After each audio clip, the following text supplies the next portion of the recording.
She visited a dying billionaire in the hospital, but she froze when she saw his face.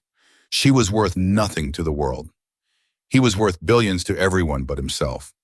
When Grace Imani's trembling hand touched the door to room 914, she had no idea she was about to face the one man who could destroy her carefully rebuilt life, or the man who had already destroyed it once, 40 years ago.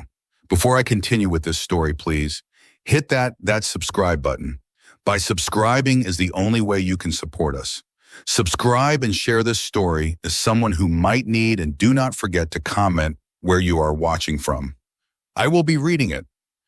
Now let's begin. The volunteer coordinator had called it a simple assignment: visit a dying patient with no family. Grace had done this 100 times before. She was good at it.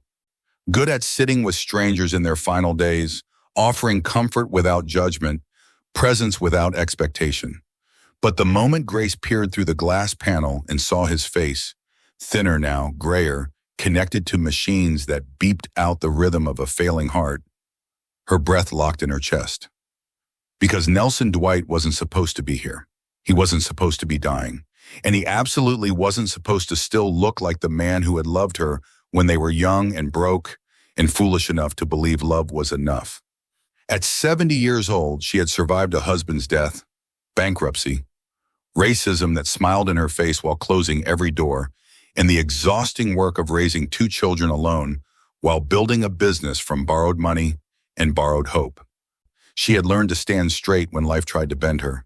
She had learned to keep moving when grief tried to pin her in place. But standing outside room 914 of St. Matthew's Medical Center, staring at the unconscious face of Nelson Dwight, Grace felt every carefully constructed wall inside her crack. The nurses had whispered his name like it carried weight: billionaire, industrialist, philanthropist. One of the richest men in the country, they said, dying quietly with no close family, just lawyers and doctors rotating in and out like shift workers at a factory. Grace had signed up to visit a patient with no visitors. She hadn't known she was signing up to visit her past. Nelson looked smaller than she remembered. The machines surrounding him hummed softly, measuring time in beeps and blinking lights. IV bags dripped clear fluid into his veins. Monitors tracked the stuttering rhythm of a heart that had powered an empire but apparently couldn't power itself anymore.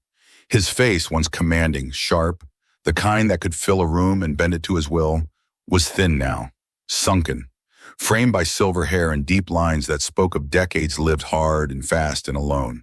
But even like this, fragile and fading, he was unmistakable. The man who had loved her, the man who had left her, the man who had changed the entire direction of her life without ever knowing what he took with him when he walked away. Grace's fingers trembled as she pushed open the door. The smell hit her first, antiseptic and something deeper, something organic and inevitable. The smell of a body losing its fight. A nurse looked up from adjusting an IV line. She was young, maybe 30, with kind eyes and tired shoulders. "You're the volunteer?" the nurse asked softly. Grace nodded, not trusting her voice yet. "He's been in and out all day," the nurse continued, gesturing toward Nelson. "He might not wake up, but if you just sit with him, talk if you want, it helps. They say hearing is the last thing to go." Grace nodded again. The nurse smiled gently and slipped out, leaving Grace alone with the machines and the past. She stood frozen for a moment, gripping the strap of her purse like it was the only thing tethering her to reality. Then slowly, she moved to the chair beside his bed. It was a standard hospital recliner, beige vinyl, cracked at the armrests. Grace lowered herself into it, folding her hands in her lap the way she did when she was trying to keep decades of memory from spilling out all at once. She studied him, really studied him. Nelson Dwight, the man who'd once promised her forever in a cramped 2-room apartment on the south side of Chicago when neither of them had a dime to their name. The man who'd sworn money didn't matter, that love was enough, that they would build something beautiful together. Until opportunity came. Until ambition whispered louder than love. Until he made a choice. Grace hadn't seen him since the night he told her he was leaving. She remembered it with the kind of clarity that only trauma allows. Every word, every pause. The way he couldn't quite meet her eyes. "I can't take you where I'm going, Grace. This world doesn't forgive women like you." and it doesn't wait for men like me. She'd been 30 years old, proud, in love, certain she could survive anything.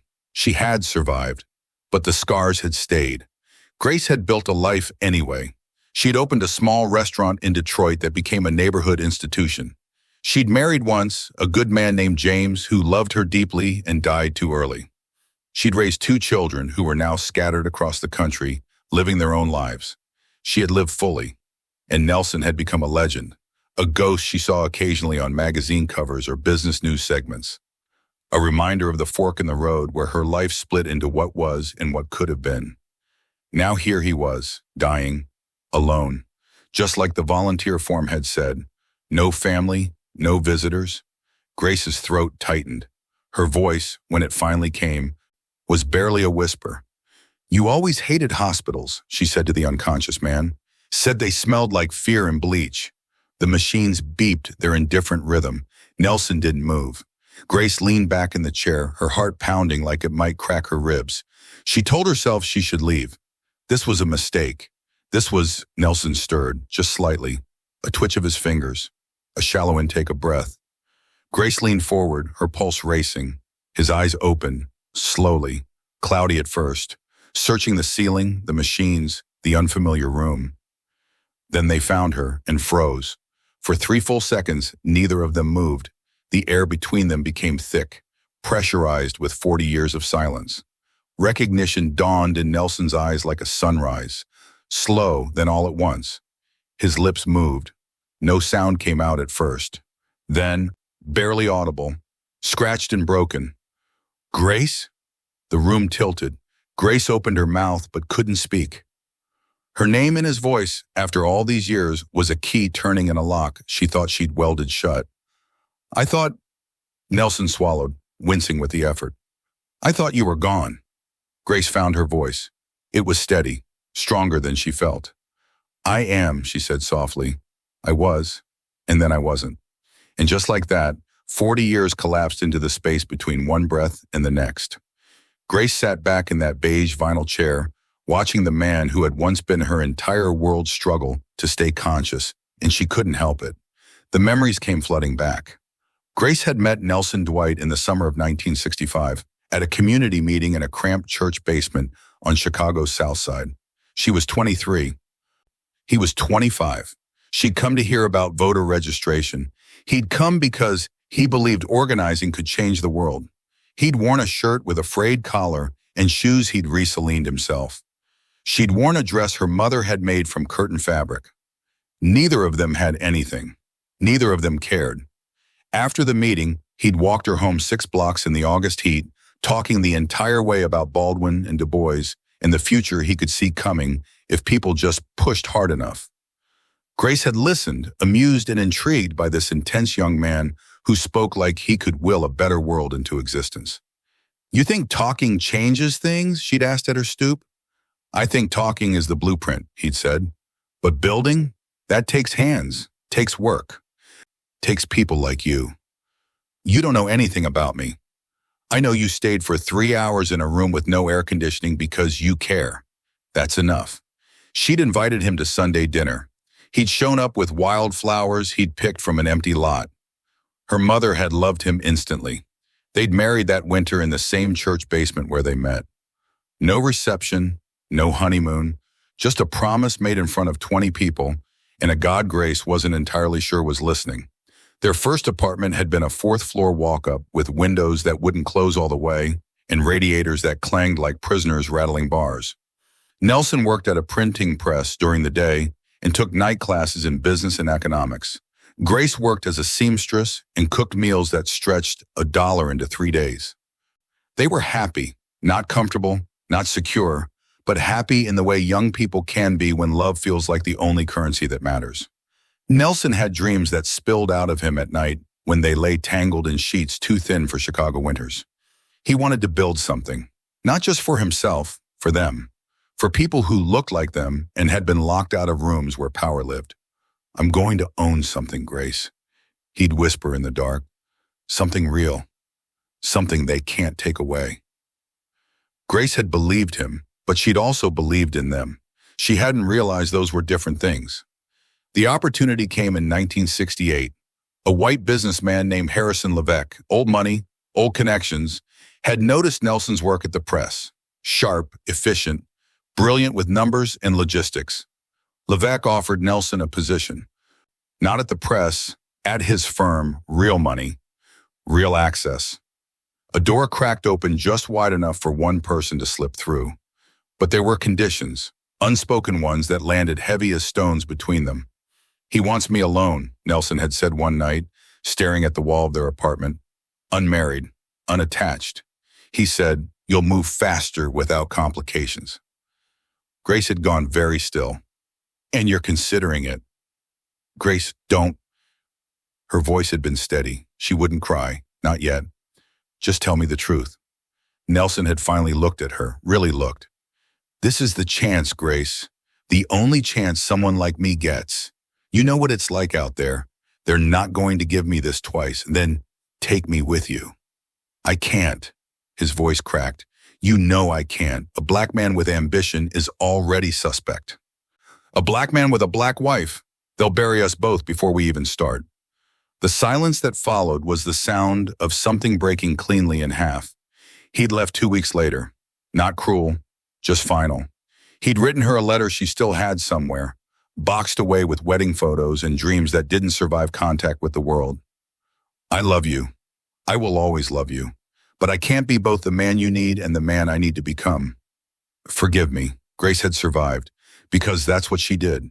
She'd survived the divorce, the whispers, the pitying looks. She'd survived by working, by moving to Detroit, by building something small and hers. She'd survived by loving again, James, steady and kind. She'd survived by choosing herself when Nelson had chosen everything else. Grace looked down at the hand she was holding now, Nelson's hand. Thin, veins visible through papery skin, the hand that had once held hers on their wedding day. His eyes were open again, fixed on her face with something that looked like wonder and shame twisted together. "Grace," he whispered, his voice stronger now. "I'm sorry." She didn't let go of his hand, but she didn't absolve him either. "For what, Nelson?" she asked quietly. "For leaving? For building your empire? For becoming exactly who you said you'd be?" "For not," he stopped, swallowed, "for not realizing it meant nothing. Not until now." Grace felt the tears she'd been holding back for 40 years press against the backs of her eyes, but she didn't let them fall. Not yet. Grace had learned early that survival wasn't dramatic. It wasn't the movies where a woman stands in the rain and screams at the sky. It was quieter than that, smaller. It was getting up on the morning after your husband leaves and brushing your teeth anyway. It was going to work even though your chest felt hollow. It was learning that heartbreak doesn't kill you. It just teaches you to carry more weight than you thought possible. After Nelson left, Grace had moved to Detroit with $200 and her mother's sewing machine. She'd worked in a factory for 3 years, saving every dollar she didn't absolutely need to survive. Then she'd met James Freeman at a church social, a postal worker with gentle hands and a quiet laugh who'd lost his first wife to cancer. James had loved her without needing to conquer her. He'd proposed with a simple gold band and a promise: "I'll never make you small to make myself big." They'd married in 1972. Grace was 37. Old enough to know the difference between the love that burns and the love that builds. James had helped her open Grace's Kitchen in 1975, a small soul food restaurant in a neighborhood that needed feeding more than it needed fancy. They hadn't gotten rich, but they'd built something honest. Grace had learned to make greens that tasted like comfort and cornbread that brought people back. She'd learned that feeding people was a kind of power that didn't require empire building, that showing up every day mattered more than showing up spectacularly once. She'd had 2 children, Marcus and Diane, who she'd raised to be kind before they were successful, strong before they were rich. James had died in 1998. Heart attack, quick and cruel and final. Grace had grieved hard. Then she'd gotten up, brushed her teeth, kept the restaurant running. Because that's what you did. You survived. Now, sitting beside Nelson's hospital bed, Grace watched him struggle to find words for 40 years of regret.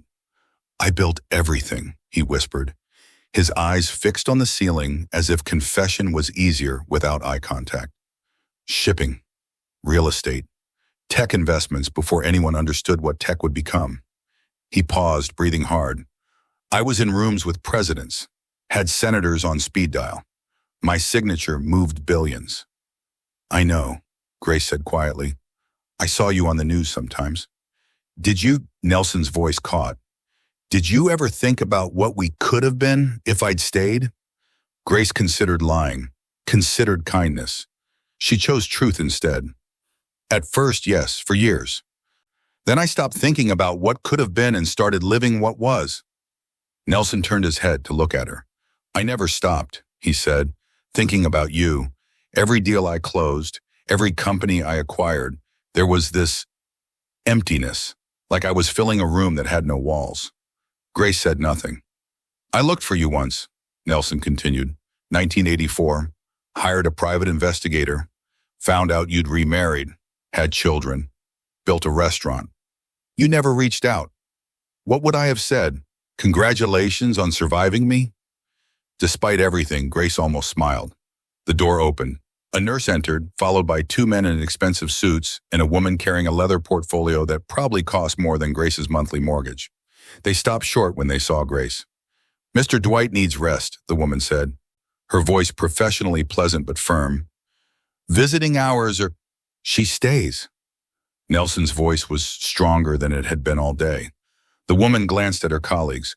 Sir, we have urgent matters regarding the foundation restructuring and... Everything can wait, Nelson said, his grip tightening on Grace's hand. She stays. The nurse looked between them, clearly confused. Is this family? She asked Grace gently. Grace opened her mouth, unsure how to answer. Yes, Nelson said before she could speak. She's family. The lawyers exchanged looks. The nurse made a note on her chart, and Grace felt the ground beneath her shift in ways she didn't yet understand. Over the next hour, Grace sat silently as Nelson's world paraded through. Lawyers discussing estate amendments, a foundation director asking about philanthropic priorities, a doctor explaining palliative options with practiced gentleness. Through it all, Nelson refused to release Grace's hand. When the room finally emptied again, he turned to her with tears in his eyes. I don't have any way out, Grace, he said simply. I built an empire and forgot to build a life. Grace looked at this man, once so powerful, now so diminished, and felt something unexpected. Not forgiveness exactly, not reconciliation, but perhaps understanding. You made your choices, Nelson, she said quietly. We both did, and we both lived with them. But you lived better, he whispered. You lived with people, with love, with meaning. Grace stood, gently extracting her hand. I should go. My daughter's expecting my call. Will you come back? The question was small, vulnerable. Grace looked at him for a long moment, then nodded. Tomorrow, she said. I'll come back tomorrow.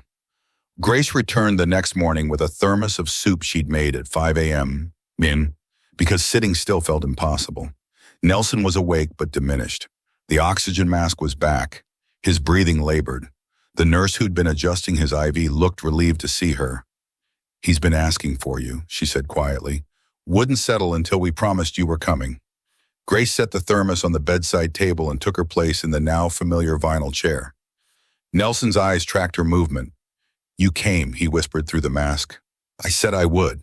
Something in his face relaxed. He gestured weakly toward the thermos. What's that? Soup, chicken, the way my mother used to make it. The way our mother used to make it, Nelson corrected softly. I remember. She taught you. Grace hadn't expected that memory to land so hard. She busied herself with the thermos, not trusting her voice. By afternoon, Nelson's room had transformed into a conference space. 3 lawyers, a wealth management specialist, someone from his foundation, a notary. Grace stood to leave, but Nelson's hand shot out with surprising strength. Stay, he said. Then to the assembled professionals, she stays for all of it. The lead attorney, a silver-haired man named Morrison, cleared his throat uncomfortably. Mr. Dwight, these are highly confidential matters regarding your estate.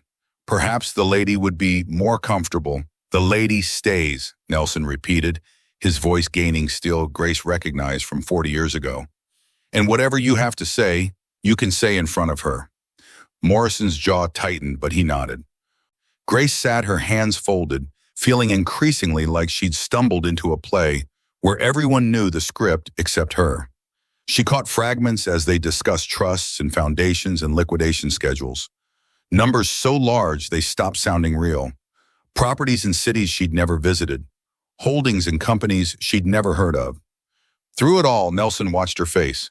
When the room cleared again, Nelson removed his oxygen mask despite the nurse's protest. "Grace," he said, his breathing ragged, "tell me something." "What? If you could do anything, build anything, what would it be?" She frowned. "Nelson, not what you need, what you dream.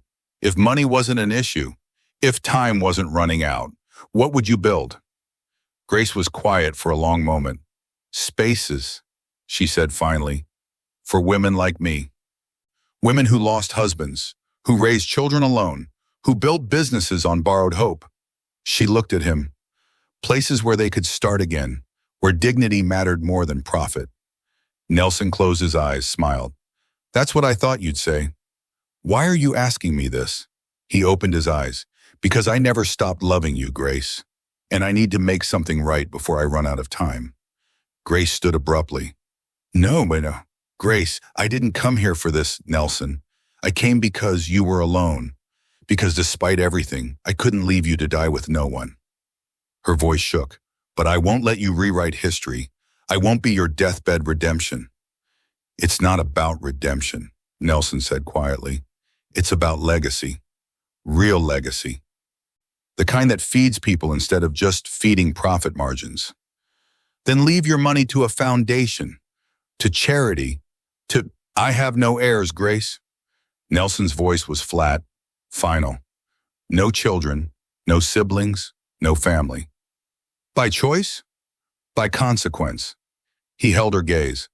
"I built an empire and forgot to build a life. You said that yesterday. You were right." Grace sank back into the chair. The next morning, Morrison returned with documents. Grace tried to leave. Nelson refused to continue without her. "Mr. Dwight," Morrison said carefully, "what you're proposing is highly irregular." "I'm dying, Morrison. Irregular is the least of my concerns. But to name someone as primary beneficiary who, forgive me, ma'am, who has no legal connection to you, no documented relationship in decades—" "She has the only relationship that matters," Nelson interrupted. "She knew me when I was nothing and loved me anyway. That's worth more than blood." Grace's hands trembled. "I want amendments," Nelson continued, "effective immediately. The majority of my estate goes to Grace Imani, with instructions, community restaurants, programs for widowed women, spaces where dignity is currency." Morrison looked at Grace. "Ma'am, do you consent to—" "No," Grace said firmly. "Absolutely not." Nelson smiled sadly. "That's exactly why you deserve it." The room tilted. Grace realized with sudden, terrible clarity that her life was about to change, whether she wanted it or not. Nelson's decline came swiftly. Within 48 hours, the man who'd commanded boardrooms and moved markets could barely lift his head from the pillow. The doctor spoke in hushed tones about organ failure, about systems shutting down, about comfort measures and final hours. Grace called her children. Marcus flew in from Seattle. Diane drove up from Atlanta. They sat with her in the hospital cafeteria while she explained, haltingly, incompletely, who Nelson Dwight was and what he'd once meant to her. "Mom," Diane said carefully, "you don't owe this man anything." "I know," Grace replied, "but I owe myself this, whatever this is." Marcus squeezed her hand. "Then we'll stay. For you." On the third night, the nurse found Grace in the cafeteria. "He's asking for you," she said gently. "Just you. I think it might be time." Grace stood, her body suddenly heavy with the weight of what was coming. She entered room 914 alone. Nelson's breathing was shallow, mechanical. The oxygen mask covered most of his face, but his eyes were open, alert, waiting. Grace pulled the chair close and took his hand. It was cold now, the warmth leaving incrementally like a tide going out. "I'm here," she whispered. Nelson tried to speak, but the mask muffled the words. With trembling fingers, he pulled it aside. "Grace, His voice was barely air. Thank you. For what? For loving me when I was nothing. A tear slid down his temple into the pillow. That's the only time I was real. Everything after was just performance. Grace felt her own tears start. You were always real, Nelson. You just chose a version of real I couldn't follow. I know. He swallowed painfully. And you built something beautiful anyway. Without me. Despite me. She gripped his hand tighter. I need to ask you something, Nelson said, each word costing him. And I need the truth. Okay. Do you forgive me? The question hung in the sterile air between them. Grace was quiet for a long time. I don't know if I can forgive all of it, she said finally, her voice steady despite the tears streaming down her face. You hurt me, Nelson. Deeply, and no amount of money or deathbed confessions erases that. He nodded weakly. I know. But, Grace paused, searching for the right words. I forgive the boy who thought he had to choose. I forgive the man who was terrified of being erased. I forgive the human being who made impossible decisions in an impossible world. That's more than I deserve. Yes, Grace agreed. It is. Nelson smiled, actually smiled. You were always honest, even when kindness would have been easier. I learned that from you, Grace said softly. The you from before. The one who said truth was the only foundation worth building on. I forgot that somewhere along the way. I know, but I didn't. Nelson's breathing changed, slower, shallower. The monitors began their warning song. Grace leaned forward, bringing her face close to his. You are not alone, she whispered. You hear me, Nelson Dwight? You're not alone. His grip tightened one final time. Grace, I'm here. I'm right here, Lo. Tell them. He struggled. Tell them the best thing I ever did was love you, even if I did it badly. I'll tell them. His eyes held hers. And Grace? Yes? You were enough. You were always enough. I was just too blind to see it. The monitors flatlined, the room filled with sound, alarms, rushing footsteps, urgent voices. But Grace heard none of it. She sat perfectly still, holding the hand of a man who'd loved her 40 years ago and lost her in the pursuit of everything else. The room emptied eventually. The doctors made their pronouncements. The nurses documented the time. Morrison appeared, grief-stricken and professional, murmuring condolences Grace barely heard. When they were all gone, Grace sat alone in the silence. She cried then. Not for what was lost. They'd lost that decades ago. She cried for what was finally, impossibly, said. For forgiveness that came too late and just in time. For a love that hadn't survived but had, in its own way, endured. She cried until she had nothing left. Then she stood, smoothed her skirt, and walked out of room 914 for the last time. By morning, the news had spread. Billionaire Nelson Dwight dead at 65, industrial titan dies with no immediate family. Dwight empire in transition as reclusive mogul passes. The funeral, they said, would be a national event. Grace read the headlines from her daughter's phone in the hotel room and wondered what they'd say when they learned the rest. The funeral was held at St. Patrick's Cathedral. Grace had never been inside before. The vaulted ceilings, the stained glass filtering light into colors she had no names for, the sheer weight of institutional power, it was overwhelming. The pews filled with people Nelson had worked with but never truly known. CEOs, senators, a former president, executives whose combined net worth could fund small nations. They wore their grief like expensive suits, tailored, appropriate, ultimately disposable. Grace sat in the back. Not because she was asked to, but because the front rows belonged to Nelson's public life, and she had only ever belonged to the private one. Marcus sat on her left, Diane on her right. Both had offered to move closer, to claim space on Grace's behalf. She'd refused. Let them have their show, she'd said quietly. I said my goodbye already. The eulogies were polished, impressive, utterly impersonal. They spoke of Nelson Dwight, the industrialist, the visionary, the man who'd transformed industries and created thousands of jobs. No one mentioned Nelson Dwight, the man who'd loved poorly, who'd chosen ambition over connection, who'd died holding the hand of a woman he'd abandoned 40 years earlier. Grace listened to it all with her hands folded in her lap, her face calm, her heart quiet. When it ended, She slipped out a side door before the receiving line could form. 3 weeks later, Grace received a certified letter. Morrison requested her presence at the offices of Hendricks, Morrison & Shaw for the formal reading of Nelson Dwight's last will and testament. Grace stared at the heavy cardstock, the embossed letterhead, the appointment time written in fountain pen. Diane, visiting from Atlanta, read over her shoulder. "You don't have to go," she said. "Yes," Grace replied, "I do." The law offices occupied the entire 42nd floor of a building in Midtown Manhattan. Grace wore a simple navy dress and her mother's hairdos. She thought exactly like what she was, a 70-year-old restaurant owner from Detroit who had no business in rooms like this. The receptionist, a young woman with a smile too practiced to be genuine, directed her to conference room A. Grace entered and stopped. The room was filled. Board members from Dwight Holdings, the foundation directors, senior executives, people whose names she recognized from business news.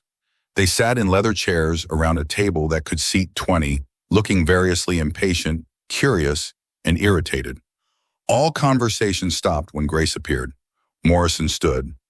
"Mrs. Imani, thank you for coming. Please sit." He gestured to a chair near the head of the table. Grace sat, feeling every eye on her, cataloging her clothes, her age, her presence in this space. A woman in a Chanel suit leaned toward her companion. Grace caught the whisper. "Who is she?" Morrison cleared his throat. "Now that everyone is present, we can begin." He opened a folder, removed a document, and began to read. The legal language was dense. Trusts and disbursements and fiduciary responsibilities. Grace understood perhaps half of it, but she understood the room's temperature changing. The subtle shifts, the exchanged glances, the woman in Chanel sitting up straighter. Then Morrison reached the section that mattered. "I, Nelson Dwight, being of sound mind, do hereby direct that the majority of my estate, including all holdings of Dwight Enterprises, my personal properties, and investment portfolios, be transferred to Grace Imani of Detroit, Michigan." The room erupted. Not loudly. These were people trained in decorum, but the shock rippled through like an electrical current. "This is absurd," someone said. "On what grounds?" "Who is she?" Morrison raised his hand. "Please." "There's more." He continued reading.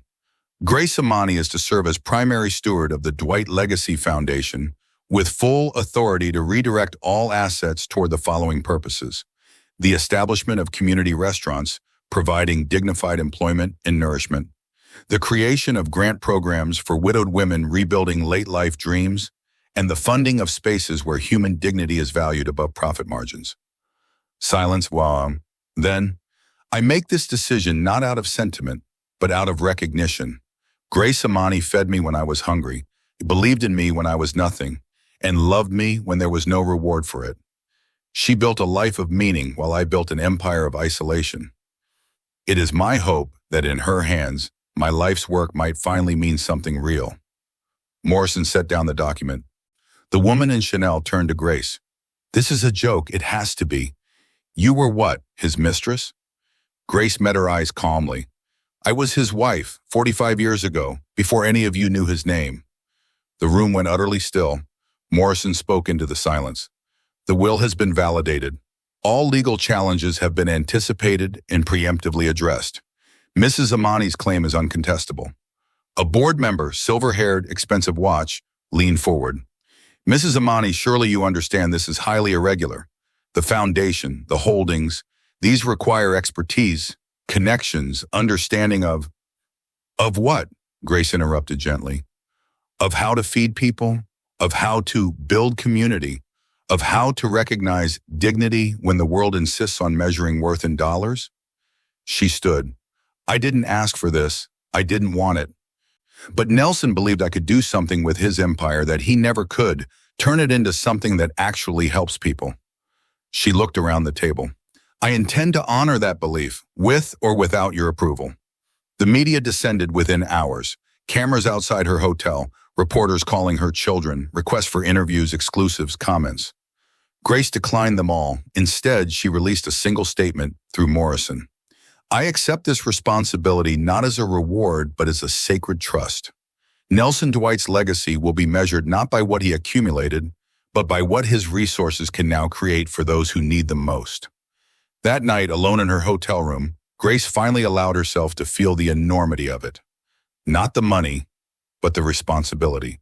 The chance to turn 40 years of pain into 40 years of purpose. She didn't smile, but for the first time since entering room 914, she felt something close to peace.